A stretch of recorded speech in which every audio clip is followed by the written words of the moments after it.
Boa noite, meus amores. Hoje nós vamos refletir sobre uma passagem do Evangelho segundo o Espiritismo, que é uma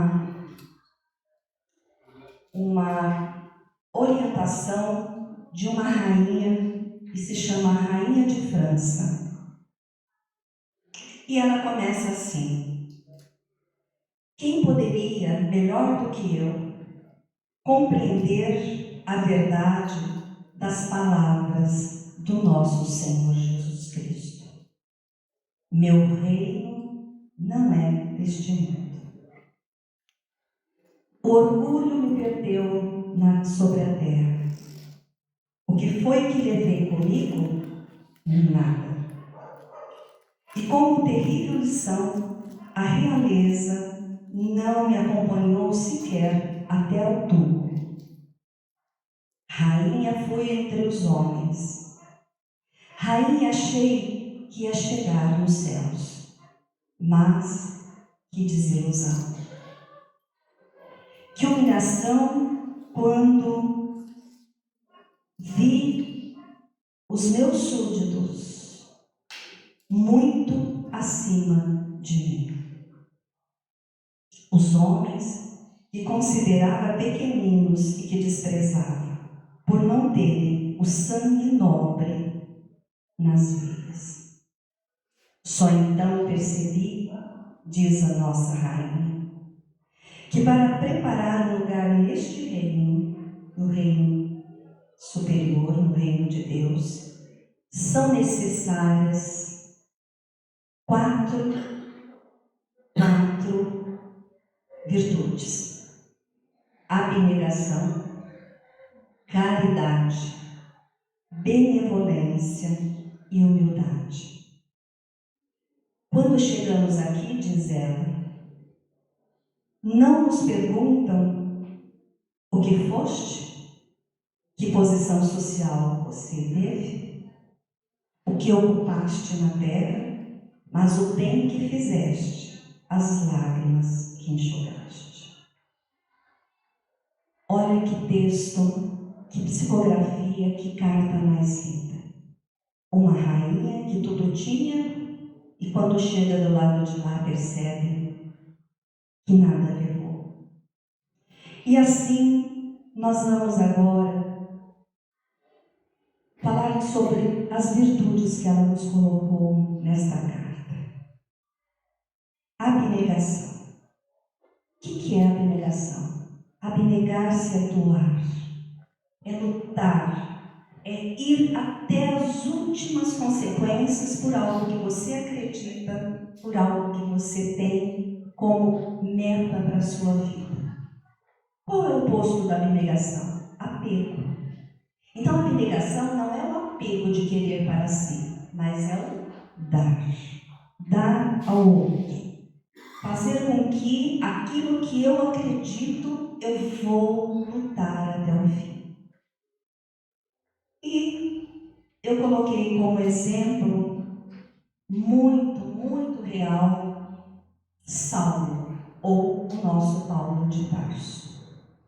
Saulo, quando Saulo era um abnegado defensor das leis hebraicas. Ele era um exímio palestrante. Ele conhecia todas as leis. Ele era rico, ele era bonito, ele tinha uma aparência perfeita, uma oratória incalculável. Ele produzia nas massas, quando ele falava, reações grandiosas. E ele lutava pela a sua causa.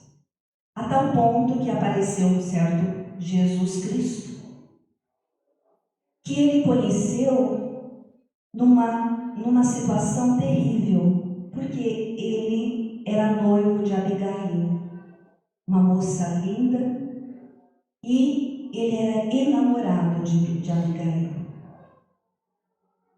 Prenderam o rapaz e ele julgou e condenou esse rapaz a morrer pelas pedras. Estevão.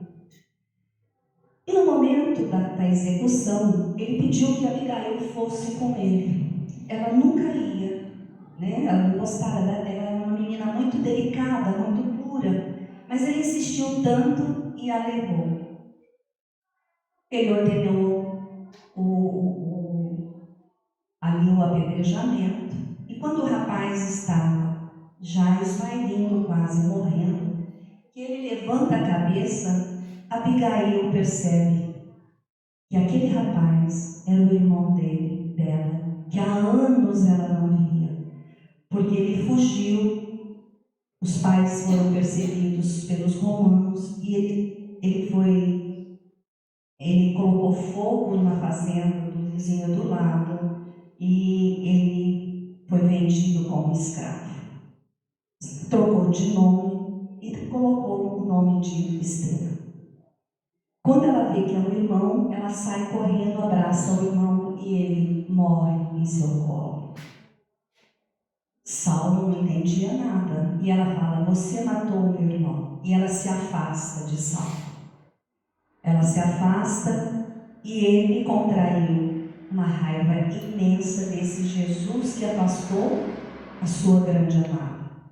E aí ele começa a perseguir os cristãos, levar à morte de várias formas. Um grande perseguidor, um grande ser apegado àquilo que ele imaginava que era o correto.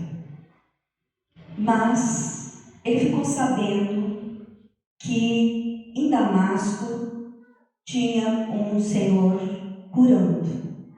E ele falou: esta vez eu que vou.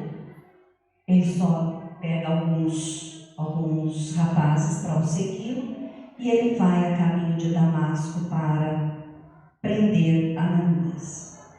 Quando ele chega às portas de Damasco, ele ainda está no cavalo. De repente, um clarão imenso vem à sua frente e ofusca os seus olhos. Ele cai do cavalo e aí ele ouve uma voz: Saulo, Saulo, por que me persegues?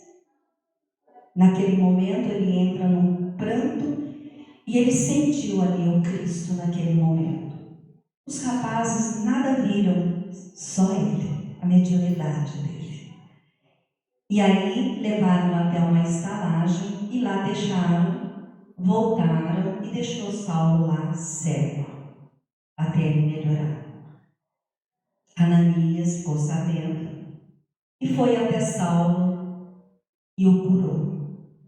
Mas Saulo, naqueles dias que ele ficou na escuridão total de si mesmo, ele encontrou Cristo em seu coração.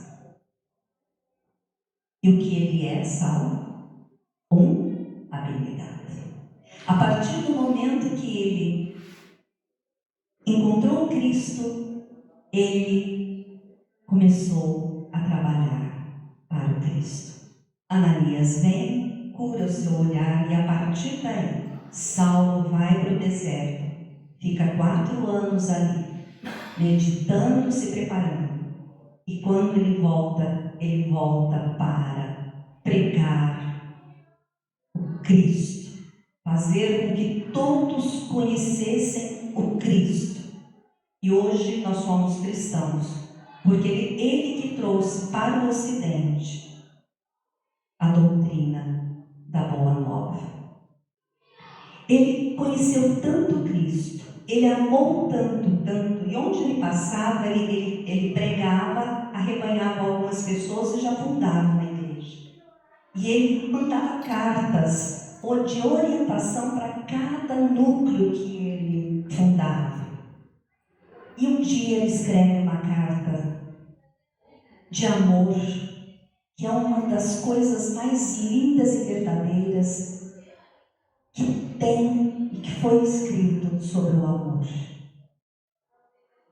Paulo diz assim: ainda que eu falasse a língua dos homens e dos anjos, se não tiver amor, seria como metal que soa ou como símbolo que retine.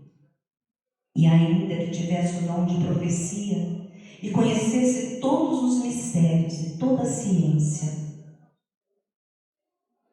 e ainda se tivesse toda a fé de maneira tal que transportasse montanhas, se não tiver amor, nada disso me aproveitará. O amor não é soberbo, é benigno. O amor não é invejoso. O amor não se ufana. O amor não ensoberbece. Não se porta inconvenientemente. Não busca os seus interesses. Não se irrita. Não se suspeita do mal. Não regozija-se com a injustiça, mas se regozija-se com a verdade. Tudo sofre, tudo crê, tudo espera, tudo suporta. Porque em parte conhecemos, em parte profetizamos. Mas quando vier o que é perfeito, então o que é em parte será aniquilado. Quando eu era menino, pensava como menino, mas logo que cheguei a ser homem, acabei com as coisas de menino. Porque agora vemos como por espelho, em enigma, mas então veremos face a face. Agora conheço em parte, mas então um dia conhecerei plenamente, como também sou plenamente conhecido. Agora, pois, permanece a fé, a esperança e o amor. E destes três, o maior é o amor. Quando ele nos diz aqui que hoje, agora, vemos como um espelho, mas um dia veremos face a face. Agora nós temos tantos poucos conhecimentos, mas um dia, quando partirmos para o lado de lá, nós realmente vamos ter a visão total de nossas vidas e das vidas de todos aqueles que participaram conosco. E ele diz das três virtudes: fé. O que é a fé? União dos dons espirituais. Esperança, persistir sempre. Amor é doação, é caridade. Entre todos esses, o amor é a maior de todas as virtudes. Então nós percebemos o quanto Paulo compreendeu o que é o amor real.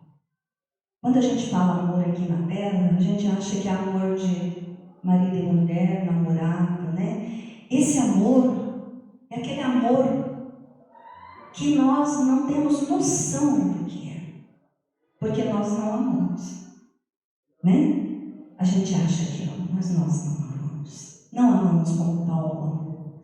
Não amamos como Jesus nos ama. Nós não sabemos ainda, não temos ideia do que é o amor. O Paulo foi um dos seres mais abnegados que nós conhecemos em toda a história. Como ele lutou pela sua raiz hebraica, ele lutou pelo cristianismo. Por que? A gente pode fazer a pergunta: por que Jesus escolheu Paulo? Se ele matou tantos cristãos? Porque Jesus olha a nossa alma. E ele sabia que se Paulo pegasse a sua causa, ele iria até o fim.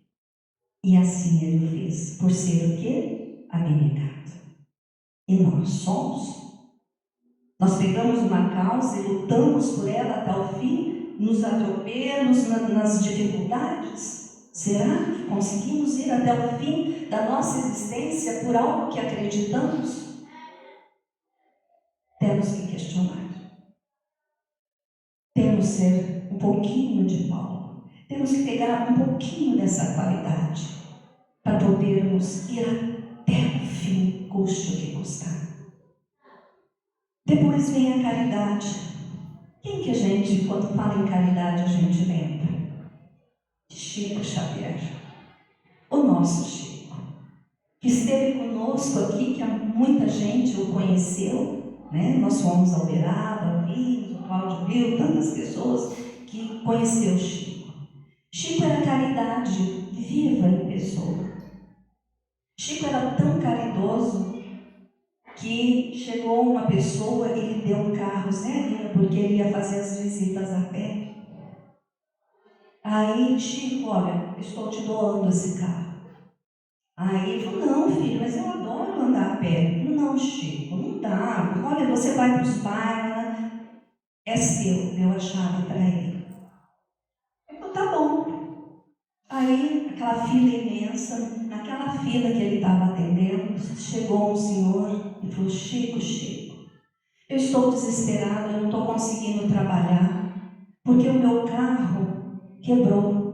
Não tem conserto, eu não tenho dinheiro mais para arrumar. O que eu faço, Chico? Ele pega a chave, aqui está, o carro, vai trabalhar, meu filho. Ele doou exatamente na mesma hora o carro. Uma outra passagem dele diz que a senhora na fila, ela estava com uma Nossa Senhora nos braços. E chegou para Chico e falou assim, ai, eu acredito tanto em Nossa Senhora, Chico, eu te trouxe de presente. Ele pegou a Nossa Senhora, né? Aí, quem estava do lado dele é o Divaldo Pereira Franco. Ele que conta numa das palestras dele. Aí o Divaldo ficou assim, nós imagina se fotografar o Chico com uma Nossa Senhora na mão, vamos fazer o maior, né? Que ele está adorando imagens, né? E aí o Divaldo chegou para o Chico, deixa eu segurar a Nossa Senhora. Ele falou assim, então põe aí no chão. O Divaldo pôs no chão, aí veio uma senhora e falou assim, ai Chico, você me desculpa, mas eu acredito tanto em Nossa Senhora. Ah, minha filha, você conhece, acredita? Então toma, leva para você. Ele pegou a Nossa Senhora, logo em seguida, e doou a Nossa Senhora. Quer dizer, a Nossa Senhora veio ali para ele doar para a outra que tinha fé. Essa é a caridade plena, né? Agora vamos nos perguntar, eu faço isso? Um pouquinho de caridade a gente já acha que é muito, que nós estamos fazendo demais. Olha, essa criatura. Então nós temos que ir analisando até que ponto e onde estamos com as nossas deficiências. Depois vem que ela nos diz, a grande rainha, a benevolência. Qual é o oposto da benevolência?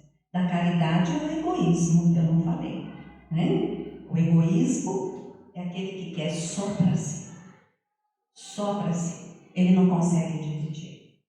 A benevolência é a má vontade. É a malevolência. Benevolência é fazer o bem ao outro.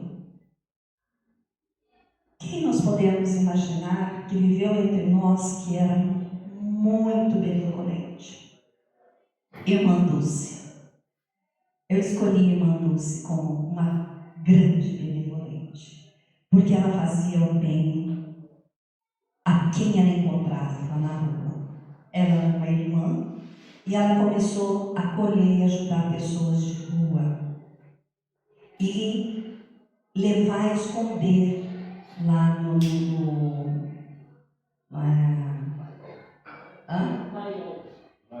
isso. E a madre chegou para ela e falou, não pode fazer isso. E aí ela falou, não, eu vou dar um jeito. Andando pela cidade, ela viu um barracão abandonado. Ela captou os doentinhos dela, os velhinhos dela, e limpou, faxinou sozinha e colocou ali, começou a alimentar. As pessoas começaram a ver e começaram a ajudar. E ali foi crescendo, ela foi recolhendo. Aí um dia, em sonho, ela tem uma visão que ela precisaria construir um grande hospital. Ela fez a planta, né? E tinha que fazer atrás de recursos. e tinha um grande empresário. E ela foi atrás desse empresário. Chegou aquela senhorinha, miudinha, toda, né, simples, e pediu audiência com o empresário. Demorou. Ela foi recebida. À frente do empresário, ela disse: eu vim aqui para lhe pedir que você me ajude. Ele perguntou: mas ajudar em quê? Eu vou construir um hospital. Ah, a senhora vai construir? Olha aqui, que coisa planta, uma coisa enorme em cima da mesa do empresário. Enorme. Ele olhou para aquilo, olhou para ela e falou: mas espera aí, o que a senhora tem para começar a construir esse hospital? A senhora tem alguma coisa? Ela falou: não, eu vim pedir se você me ajuda. Mas o que a senhora está entendendo que custa tudo isso daqui? O que a senhora tem? Ela pôs a mão no bolso assim, ó, tirou assim, 3 moedinhas. Aí ele falou: a senhora está doida. 3 moedinhas, como a senhora vai construir um hospital desse tamanho? Aí ele falou: não tem condição, eu não posso te ajudar. Aí ela levantou-se com a maior delicadeza e disse: meu senhor, 3 moedinhas e Jesus, eu vou construir esse hospital. E ela construiu. O hospital dela, de Manduce, tem 1000 leitos. Ela construiu. Foi chegando doações, foi chegando. E o empresário, esse empresário, quando viu que tudo estava acontecendo, ele foi lá, pediu desculpa e terminou o hospital. Isso é acreditar. Isso é o bem que ela praticava. O universo se manifesta em favor. O universo, Deus, Ele maneja, ele faz tudo para que as coisas aconteçam. Em menor escala, bem menor, tão pequenininha, esta casa. Esta casa é administrada por Deus. Porque a gente, quando menos espera, algo acontece para as coisas irem sendo feitas. Porque há uma crença verdadeira, de verdade naquilo, no desejo e na abnegação de fazer um espaço de amor, de caridade. E é assim que Deus quer que a gente. A nossa vida muda totalmente quando realmente nós aprendermos a ser indulgentes, humildes e benevolentes. Depois ela disse: humildade. Eu busquei Francisco de Assis. Busquei Francisco de Assis porque Miramês, o espírito Miramês, numa psicografia, ele contou a história como surgiu a oração de São Francisco. Ele nos relata que Francisco, ele estava construindo a sua igrejinha de pedra e ali chegou de Roma, porque Assis até Roma está em média uns 300 quilômetros, né? Menos? É. E na época era tudo a pé, tá? O Papa era Inocêncio III. E esse Papa era um guerreiro, né? Ele ia para a guerra mesmo. E ele recrutava crianças, jovens, para mandar para a guerra. E ele contraiu uma doença onde a sua pele era só chagas, só feridas. E ele ouviu falar de Francisco. E ele manda um mensageiro dizendo, porque ele teve um sonho, que ele só iria se curar se Francisco fosse a Roma. E aí ele manda chamar Francisco. Francisco, do jeito que estava, ele sai com 2 amigos que o ajudavam, indo para Roma. descalço, com aquela roupa franciscana, né? Capuz, que lá é frio. Ele saiu para ir até Roma. Conforme ele passava nas vilinhas, as pessoas, um ia falando do outro, um corria, pôs a sandália nos pés dele, essa sandália que a gente chama sandália franciscana, né? Colocou nos pés dele, você não pode entrar no Vaticano descalço. Então as pessoas iam dando alimentação para ele até ele chegar em Roma. Quando ele chegou às portas do Vaticano, ele não foi atendido. Ele era estava muito maltrapilho, ele não o aceitava. Aí ele bateu novamente e falou: o Papa está me esperando. Foram até a Câmara Papal, o Papa ali na cama, já em estado deplorável, cheio de chagas. Ele falou: não, manda entrar. Ainda ele passou por alguns cardeais, foi entrevistado para chegar até o Papa. Quando ele adentra ao quarto do Papa, ele olha naquela cama um moribundo. Ali estava um ser totalmente destruído pelas feridas. E ele toma no seu coração de uma piedade imensa. Ele chega perto da cama e o Papa diz: você veio? Aí, estou aqui, o que posso fazer? Eu tive um sonho e no sonho me disseram que só você poderia me curar. Eu creio e eu confio em ti. Naquele momento, ele se pegou na mão do Papa, ele tinha aquele anel, né, do Papa. Aí ele olhou e falou: uma joia em dedos tão frágeis. E veio uma sensação de crítica ao Papa, porque ele era um guerreiro e ele recrutava crianças para a guerra. Aí ele ouve assim: Francisco, não julgues, você não está aqui para isso. Você está aqui para doar. Não critique. Ele entrou numa dor tão intensa, ele pega na mão do Papa e começa a orar.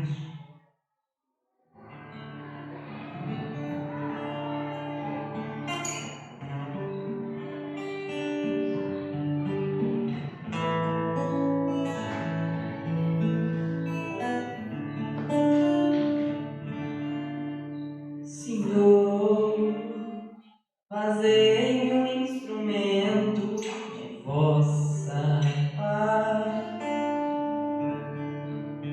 Onde houver ódio, que eu leve o amor.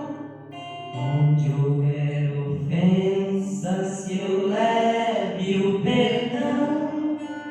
Onde houver discórdia, que eu leve a união. Onde houver dúvidas, que eu leve a fé. Onde houver erros, que eu leve a verdade. Onde houver desespero, que eu leve a esperança. Onde houver tristezas, que eu leve a alegria. Onde houver trevas,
continua a nos orientar a Rainha de França. Senhor, disseste que o meu reino não é deste mundo. Meus amados, procurai o reino de Deus. Este caminho será através das pedras e dos espinhos, e não entre as flores. Olha o que a nossa rainha diz. Todo aquele que procura o reino de Deus não terá com flores, terá com pedras e espinhos. Por isso que necessitamos da abnegação, da benevolência, da humildade, da caridade, do amor para continuar. Porque a pedra, todo aquele, e nós temos tantos exemplos, aqueles que realmente viveram para o Cristo, em nome de Cristo, quantos que não foram à morte, quantos não foram massacrados, quantos não foram judiados e traídos, até o próprio Cristo. Aquele que ele confiava, o traiu. Quem somos nós para não receber as traições também? Porque nós somos tão pequeninos, tão insignificantes. E quando a dor acontece profundamente em nós, nós temos que orar e dizer: Jesus, se eu estivesse no seu lugar, o que você faria? Nós temos que fazer essas perguntas. E aí a rainha continua dizendo para nós que não esperemos flores do caminho de Jesus. Esperemos pedras e espinhos, sim, porque é assim que nós vamos crescendo, que nós vamos evoluindo, que nós vamos nos modificando, nos fortalecendo para continuar sempre. Quando fala em pedra, tem uma fábula que eu acho muito legal e eu coloquei aqui na nossa para a gente refletir. Em tempos antigos, um rei queria saber o que os seus súditos pensavam dele. Então ele tinha um caminho que todos tinham que passar por ali. Ele colocou uma pedra imensa nesse caminho. E ali passavam todos os tipos de gente. Mercadores, homens ricos. E eles passavam, desviavam da pedra e continuavam. Vinham também pessoas do reino, que a hora que encontrava a pedra, dizia: esse rei não está cuidando bem das coisas? Como pode deixar uma pedra aqui no meio do caminho, espraguejada e ir embora? E vem um camponês com uma carga imensa de legumes. A hora que ele chega perto da pedra, ele olha a pedra, coloca a pedra, os legumes no chão, a cesta no chão, e com muito esforço e suor, ele tira a pedra do caminho. E o rei observando. Quando ele tira da pedra do caminho, ele volta para o cesto, a hora que ele abaixa. Embaixo da pedra tinha uma bolsa. A hora que ele abre essa bolsa, estava cheio de moedas de ouro.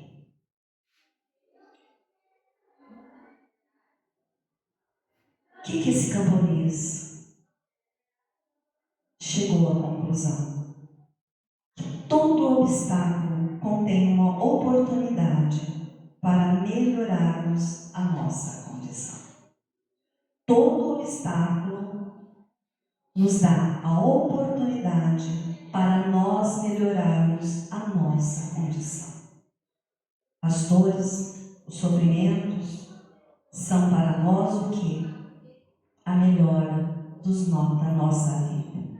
Nós somos eternos, nós somos infinitos. E cada melhora é para o futuro, não é só para agora. Então nós temos que buscar essa melhora dentro de nós, buscar esse fervor dentro de nós, buscar essa fé que alimenta, porque a fé nada mais é o caminho que nos leva ao Criador. E ela diz assim, continue no seu texto: corremos atrás dos bens terrenos, como se pudéssemos guardar para sempre. Aqui, no plano espiritual, não há ilusão. E logo se apercebe de que conquistamos apenas sombras. Tende piedade, diz ela, dos que não ganharam o reino dos céus. Ajudai-os com as vossas orações, com as vossas preces. Porque a prece aproxima o homem do Altíssimo. É o traço de união entre o céu e a terra. Não esqueçais, meus filhos. É linda essa psicografia, é linda, de um conteúdo tão grande para as nossas reflexões. Ela nos diz: não esqueçais, meus filhos, né, de que tudo o que nós temos aqui é passageiro e inútil. E que quando chegamos lá, ela disse, é tudo ilusão. Aqui é tudo diferente, né? E orem. Não orem só por vocês, mas orem por aqueles que se perderam. Aqueles que ainda não encontraram a luz. Aqueles que ainda não perceberam que Jesus é o nosso guia, o nosso mestre, o nosso grande protetor. E aí, Eurípides Barçanufo, ele teve uma projeção astral, ele saiu do corpo, e ele chegou num lugar lindo, uma paisagem maravilhosa, e ele observou que tinha uma pessoa sentada numa pedra, com a cabeça baixa. Ele foi se aproximando, e ele percebeu que era Jesus.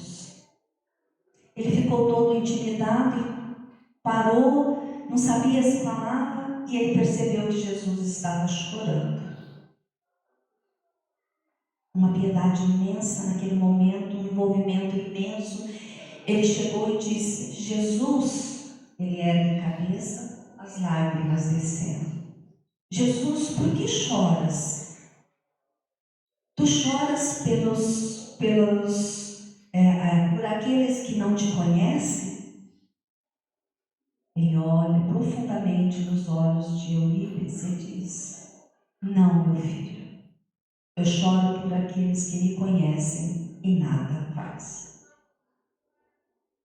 Eu choro por aqueles que me conhecem e nada faz. Certo, meus amigos? Será que estamos fazendo o suficiente? Nós estamos deixando Jesus chorar por nós? Porque se não estamos fazendo como deve ser feito, Ele chora por nós. Porque Ele confia em nós. Ele espera de nós. Ele precisa de nós. Para a sua causa. Para a ajuda ao próximo. Para que nós possamos utilizar as nossas forças, a nossa saúde, a nossa mente, o nosso coração, na doação sincera a todos aqueles que se aproximaram. Cada um de nós temos as nossas dificuldades. Cada um de nós temos os nossos problemas. Cada um de nós temos virtudes e temos grandes defeitos, porque virtudes são muito poucas. Porque a nossa bagagem de coisas mal feitas, de vidas e vidas e vidas passadas, é imenso. O nosso baú está cheio. E é muito difícil, gente, transpor tudo isso. Porque o que nós fazemos? Como todos daquele reino, a hora que a gente vê a pedra, a gente passa do lado. Nós não somos, raras vezes, igual o camponês. com esforço e suor, ele tirou a pedra do caminho. Só que ele teve uma premiação: as moedas de ouro. E nós teremos a nossa premiação, que é nos tornarmos luz, anjos. Porque todos nós estamos fadados a tornarmos anjos. Só que depende muito do que fazemos, de como nos comportamos, de como vivemos. Podemos ser anjos daqui 1000 anos ou daqui 5000. Depende de nós. Mas seria muito bom se fosse daqui 1000 anos, né? Seria muito bom. Então, vamos pensar, vamos analisar, vamos tornar nossa vida mais útil, vamos perdoar, vamos fazer com que as coisas se tornem mais fáceis na nossa vida. A gente complica muito, a gente pega em coisinhas tão miudinhas para sofrer, coisas insignificantes que pode deixar para lá, a gente pode deixar e nós não deixamos, por orgulho, por vaidade. Nós não deixamos. Isso nós vamos tendo débitos. Olha a doutrina nos dizendo, essa boa nova que o Espiritismo trouxe para a gente, que nós podemos aliviar o nosso caminho do futuro. Se projetarmos para o aqui e agora, o hoje, não é para amanhã, agora, as mudanças que precisamos fazer. Porque o futuro nos espera. E nós precisamos pensar nele com alegria, com sorriso. E para que a gente possa sorrir lá em cima, nós temos que cumprir a nossa missão aqui embaixo. Cada um de nós temos em nós algo de bom, de qualidade. Vamos usar a nossa qualidade para fazer algo. Cada um tem uma. Uma é na mão no cozinhar, o outro é na oratória, o outro é no ouvido de escutar. Vamos fazer, vamos utilizar os dons que Deus nos deu para podermos ascensionar a luz mais rápido. Estamos tendo a grande oportunidade nessa encarnação. É glorioso estarmos aqui nesse planeta doido do jeito que está. Nós fizemos lá em cima opção de estar nesse momento aqui e agora, porque nós somos ponto-chave para a ajuda da humanidade. Nós somos ponto-chave. Porque nós já temos um pouquinho de consciência, um pouquinho, é mínimo, mas nós já temos milhões, ainda não, está longe de tudo isso. Então, não vamos perder tempo, não vamos deixar para depois, para amanhã, é aqui agora. Vamos nos movimentar de tal forma, numa mudança integral mesmo, viva dentro de nós, para que Jesus habite o nosso coração.